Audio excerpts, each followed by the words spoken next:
Hello नमस्ते everyone, मेरा नाम है सुष्मिता झा। एंड अगर आपने मेरा लास्ट वीडियो देखा होगा देन आपको पता होगा कि मैंने SBI PO 2019 एग्ज़ाम क्लियर किया है। एंड अगर आपने वो वीडियो नहीं देखा है then you can go back and watch that video. उसमें मैंने अपने प्रीलिम्स की स्ट्रैटेजी शेयर की है। Now coming to this video, तो इसमें मैं अपनी मेंस की स्ट्रैटेजी शेयर करने वाली हूँ। But before I get started मैं ये बताना चाहूँगी कि ये स्ट्रैटेजी जो मैंने बनाई थी वो 20 to 25 डेज़ की टाइम फ्रेम में कैसे मेंस के लिए प्रिपेयर करना है उसके लिए बनाई थी, क्योंकि मेरी प्रिपरेशन मैंने उसी वक्त स्टार्ट की थी। सो डेफिनेटली ये एक आइडियल स्ट्रैटेजी तो नहीं है। सो आप इस स्ट्रैटेजी से कुछ पॉइंट्स पिकअप कर सकते हो एंड अपने सर्कमस्टांसेस और टाइम के हिसाब से उसमें ऐड कर सकते हो। So now let's move on to my strategy. SBI PO के प्रीलिम्स और मेंस के सिलेबस में ज़्यादा डिफरेंस नहीं है, बट उन्हें प्रिपेयर करने की स्ट्रैटेजी काफ़ी डिफरेंट होती है, क्योंकि जहाँ प्रीलिम्स आपकी स्पीड चेक करता है वहीं पे मेंस का फोकस कॉन्सेप्ट होता है। सो मेंस भी 2 पार्ट्स में है, डिस्क्रिप्टिव और ऑब्जेक्टिव, बट इस वीडियो में सिर्फ और सिर्फ ऑब्जेक्टिव की बात करूँगी मैं। चारों सेक्शन रीजनिंग, क्वांट और इंग्लिश में आई वुड सजेस्ट कि सबसे पहले जनरल अवेयरनेस और बैंकिंग अवेयरनेस की प्रिपरेशन स्टार्ट कर दें, क्योंकि बाकी 3 सब्जेक्ट्स आप प्रीलिम्स के बाद भी कवर कर सकते हो, बट इसे कवर करना काफ़ी मुश्किल होगा प्रीलिम्स के बाद। जनरल अवेयरनेस और बैंकिंग अवेयरनेस को मैंने 3 सेक्शंस में डिवाइड किया था: current affairs, banking awareness and static. ये जो स्टैटिक पार्ट है उसे मैंने अलग से प्रिपेयर नहीं किया था, क्योंकि ये भी करंट अफेयर्स में ही कवर हो रहा था मेरा। जैसे कि अगर किसी कंट्री के प्राइम मिनिस्टर अभी करंटली न्यूज़ में हैं तो उससे रिलेटेड स्टैटिक में उस कंट्री का कैपिटल या फिर करेंसी के बारे में आ सकता है। Next moving on to the banking awareness section. तो इस सेक्शन के लिए मैंने बस जो कंसोलिडेटेड PDFs आते हैं 500 to 1000 क्वेश्चंस वाला, बस वही रेफ़र किया था। एंड उसके अलावा अगर मुझे कभी कोई डाउट होता था या कुछ टर्म समझ नहीं आती थी तो उसके लिए मैं RBI के FAQ सेक्शन को रेफ़र कर लेती थी, या फिर गूगल में उस टर्म को सर्च करके समझने की कोशिश करती थी। मैंने डिस्क्रिप्शन में एक लिंक शेयर की है जिससे आप बैंकिंग अवेयरनेस की PDFs डाउनलोड कर सकते हो। Now moving on to current affairs. तो ये सेक्शन सबसे इम्पॉर्टेंट है। इसके लिए मैं अड्डा पे डेली करंट अफेयर्स पढ़ती थी और ग्रेडअप और अड्डा के क्विजेस देती थी ना। इम्पॉर्टेंट पार्ट ये है कि आप इसे कभी भी एक साथ पूरा प्रिपेयर करने की कोशिश ना करो, क्योंकि उससे क्या होगा कि एग्ज़ाम में आप सब भूल जाओगे और कंफ्यूज हो जाओगे। इसीलिए इसे डेली प्रिपेयर करो, और अगर आपके पास टाइम नहीं है तो आप इसे वीकली भी प्रिपेयर कर सकते हो।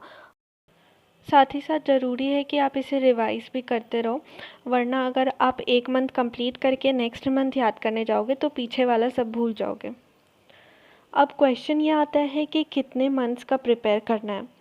तो सच ये है कि मेरे पास बहुत कम टाइम था, तो इसीलिए मैंने सिर्फ़ और सिर्फ 2 मंथ्स के प्रिपेयर किए थे। इसीलिए मेरा अटेम्प्ट भी बस 20 ही था जनरल अवेयरनेस में, जो कि एवरेज से भी कम है। बट आई वुड सजेस्ट कि आप लोग कम से कम 4 मंथ्स की प्रिपेयर ज़रूर करो, और वो भी अच्छे से करो। उसके अलावा अगर आपके पास टाइम है तो आप और भी प्रिपेयर कर सकते हो, बट आई वुड सजेस्ट कि आप ज़्यादा प्रिपेयर करने से अच्छा है कि जितना करो उसे ही बहुत अच्छे से करो। लास्टली जो 500 to 1000 इम्पॉर्टेंट क्वेश्चंस ऐसे करके एग्ज़ाम से पहले PDFs आते हैं, तो उसे ज़रूर रेफ़र कर लो, क्योंकि उससे बहुत सारे क्वेश्चंस एग्ज़ाम में आ जाए। Now let's move on to other 3 sections. Mains में जो क्वेश्चन का लेवल होता है वो काफ़ी हाई रहता है, और साथ ही साथ क्वेश्चन भी काफ़ी रैंडम आते हैं। तो मैंने डिसाइड किया था कि सिर्फ उन टॉपिक्स जिनमें कि क्वेश्चंस आने के चांसेस हाई रहते हैं उस पे ही अपना फोकस देना है। जैसे कि क्वांट सेक्शन में सबसे इम्पॉर्टेंट टॉपिक DI होता है। तो DI के लिए मैं अरुण शर्मा की डेटा इंटरप्रिटेशन की बुक, उससे daily 4 to 5 sets of DI practice करती थी, और ये मैंने प्रीलिम्स से पहले ही स्टार्ट कर दिया था, क्योंकि DI ना सिर्फ मेंस के लिए इम्पॉर्टेंट है बल्कि प्रीलिम्स के लिए भी है। तो इस बुक से मेरा कॉन्सेप्ट जो होता है DI का, डिफरेंट टाइप्स ऑफ DI का, वो क्लियर हो गया था। तो फिर मैं क्या करती थी कि नेट से जो क्वेश्चंस होते हैं DI के, जो नए पैटर्न के होते हैं, वो प्रैक्टिस करती थी, बट ये सब आपको टाइमर लगा के करना है। अदर देन दैट ग्रेडअप या बैंकर्स अड्डा के क्विजेस से भी प्रैक्टिस कर सकते हो। कौन सेक्शन में डीआई के अलावा जो टॉपिक्स इम्पॉर्टेंट है वो है नंबर सीरीज़ या फिर wrong number series and quantity comparison. तो इससे भी 2 या 3 क्वेश्चंस आ जाते हैं, कभी कभी 5 भी। तो क्वांटिटी कंपैरिजन और नंबर सीरीज़ के क्वेश्चंस को अटेम्प्ट करना बहुत ज़रूरी है एग्ज़ाम में, क्योंकि इवन दो अगर 5 क्वेश्चंस में से 2 टफ़ होगा तो 3 ईज़िली डुएबल होंगे। सो आई वुड सजेस्ट कि आप रॉन्ग नंबर सीरीज़ या नंबर सीरीज़ को बिल्कुल इग्नोर मत करो एंड उसके 200 से 300 क्वेश्चंस एटलीस्ट प्रैक्टिस कर लो, ताकि उससे आपको डिफरेंट टाइप्स ऑफ जो पैटर्न्स होते हैं नंबर सीरीज़ के वो पता चल जाएंगे। कमिंग टू रीजनिंग, जब भी मेंस के रीजनिंग की बात आती है तो मेन फोकस पज़ल होता है, बट एग्ज़ाम में पज़ल्स का लेवल काफ़ी टफ़ होता है। सो मैंने जो अदर्स टॉपिक थे रीजनिंग के, जैसे कि blood relation, inequality, syllogism, direction and distance, तो ये सारे टॉपिक्स को बहुत ही डिटेल में प्रैक्टिस किया।